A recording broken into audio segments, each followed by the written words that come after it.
গদাই গদাই কোথায় বড়দাদা? শুধু শুধু ভয় পেয়ে পালালো। শুধু শুধু নয়, ও বোধহয় বাড়িতে শুনে এসছে যে আমি রামকুমারকে এখানে ডেকে পাঠিয়েছি। এখানে দেখে ওকে বকবে বলে ভয় পালালো। এ কিন্তু ওদের ঠিক নয়। এভাবে ওরা গদাইকে আগলে রাখতে পারবে? চুপ, রামকুমার আসছে।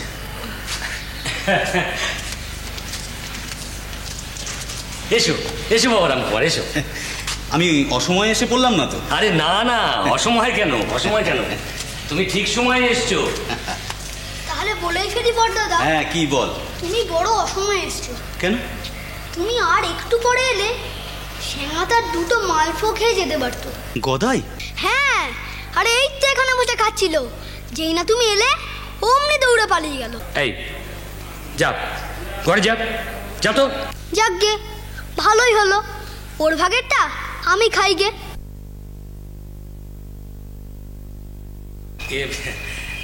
তুমি ওর ওপর রাগ করো না বাবা রামকুমার। শিশু তো, এ বয়সে খাবার লোক সকলেরই থাকে, তোমার আমারও ছিল। আর তাছাড়া ওকে খাইয়ে আমরা তৃপ্তি পাই।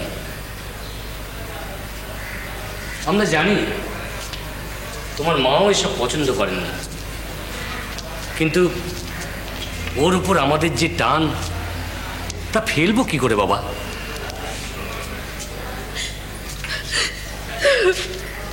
কি হলো, তুই কাঁদছিস কেন? হ্যাঁ, আমি গদাইকে মালপো খাওয়াতে গেল, ও না খেয়ে পালিয়ে গেল। এবার নিজের কানে শুনলে তো বাবা। হ্যাঁ, যাই হোক, যে কথা বলতে এসেছিলাম বাবু, আমি ওই শ্রাদ্ধ বছরে পণ্ডিত সভার আয়োজন করে এসেছি। বাহ, কিরকম? আগে মূল গায়ন হিসেবে ভাটপাড়ার মুকুন্দ পণ্ডিত আসছেন। এছাড়া আমাদের গ্রামের জ্যোতিষ মশাই তো আছেনই, আর অন্যান্য পণ্ডিতরা তো আসছেন। বলো কি, ভাটপাড়ার পণ্ডিত?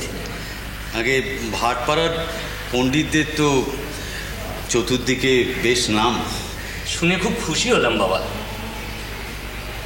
তুমি দেখো, এতে আমাদের কামারপুকুরের গৌরব অনেক বেড়ে যাবে। এমনিতেই বর্ধিষ্ণু গ্রাম হিসেবে কামারপুকুরের যথেষ্ট সুনাম আছে। ব্যবসা বাণিজ্যের এখানে যা চল, তাতে একে তো আর গ্রাম বলা চলে না, এ তো গঞ্জ হয়ে উঠেছে। তার উপর মাঝে মধ্যে এরকম ওই পণ্ডিত সভা টভা করে শাস্ত্র আলোচনা করলে দেখবে কামারপুকুরের নাম আশেপাশের গ্রামেও ছড়িয়ে পড়বে। অবশ্য আশেপাশের গ্রামের নাম ছড়িয়েই আছে, মানে ওই গদায়ের জন্ম কথা নিয়ে কত লোকের কত খোঁজ খবর, কত লোকের এখানে আনাগোনা, যাকে সেসব কথা। তুমি বসো বাবা, আমি একটু ওই পাইন মশাইয়ের বাড়ি থেকে ঘুরে আসি। উনি পণ্ডিতদের আপ্যায়নের ভারটা নিতে চেয়েছিলেন, উনি শুনলে খুব খুশি হবেন। তুমি বসো বাবা, তুমি বসো। কই গো, রামকুমার এসছে, ওকে একটু জল টল দা। ও, তুই তো মা এখানে রয়েছিস, দে তোর রামকুমার দাদাকে মালপো টালপো এনে দে, দে মা। তুই বসো বাবা, বসো, আমি যাবো আর আসবো। বসো, হ্যাঁ, চলে যাবো না, বসো।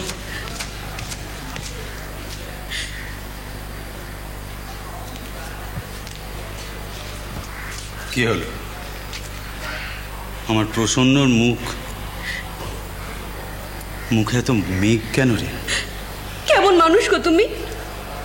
সে আবার কি কথা? শুধু নিজের ঘরে পুণ্যটুকু রাখতে চাও? ঠিক বুঝলাম না। সেদিন তোমার বউ গুনে গুনেকে তিলের নাড়ু খাওয়ালো, আর আজ আমি ওকে মালপো খাওয়াতে গেলাম, তোমার পায়ের আওয়াজ পেয়ে পালিয়ে গেল। কেন? তোমার ভাই তোমার ঘরের ঠাকুর হতে পারে, আমার ভাই আমার ঠাকুর হবে না কেন? ওরে থাম, আর এক ফোঁটা চোখের জল ফেলে আমি পাপের সাগরে ভাসবো রে। প্রসন্ন, তোর গদাইকে আমি তোর কাছে পাঠিয়ে দিচ্ছি, তুই ওকে যা মন চায় তাই খাওয়াস। এবার খুশি তো?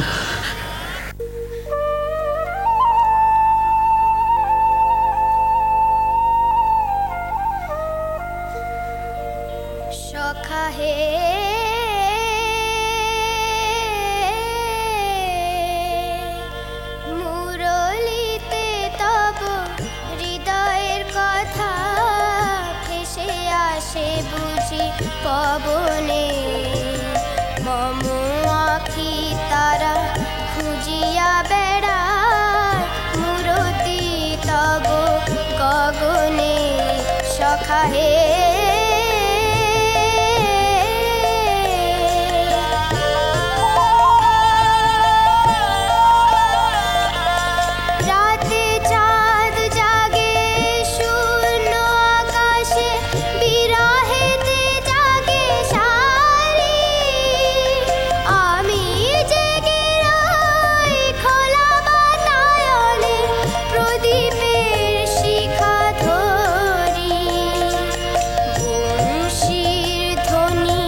প্রসন্ন দিদি, কি করছিস তোরা এখানে?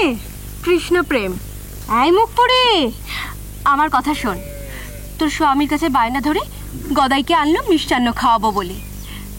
তা কি খাওয়াই ভেবে সার। তিথি পড়তেই তো তোরা যে যার মতো নৈবেদ্য দিয়েছিস। আমি আনলুম ননি। আমার তো আবার সাধের অন্ত নেই জানিস। হলে কি হবে, সেই কবে সব খুইয়েছি। সংসার পানসে হতে দিতে আর মন চায় না। তুই এসব কি বলছিস রে? ঠিকই বলছি। এমন জন্মবৈরাগী ছেলে, ওর গলায় মধুর ঝরাতেই আমার মরমের শান্তি।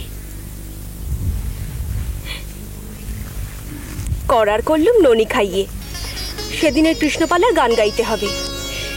তা কি কাণ্ড, রাধাভাবে গান গাইল। কিন্তু আমি তো ওকে গোপাল ভাবেই দেখি। কেন দেখবে না শুনবি? তুমি তো আমাকে ডেকেছো সেইভাবেই, তাই আমি কৃষ্ণের জন্য রাধা আর তোমার জন্য গোপাল। শোন কথা, তোকে আমি কিভাবে দেখি? বারে সেদিন যে কৃষ্ণপালায় ডাকছিল শোনোনি? ও কানাই আয় রে আয় রে আয় রে, দিনহীন কাঙাল ডাকে আয় রে, বড় ভয় পেয়ে বকতে ডাকে আয় রে, আমার হৃদয় মাঝে উদয় হও হে আয় রে।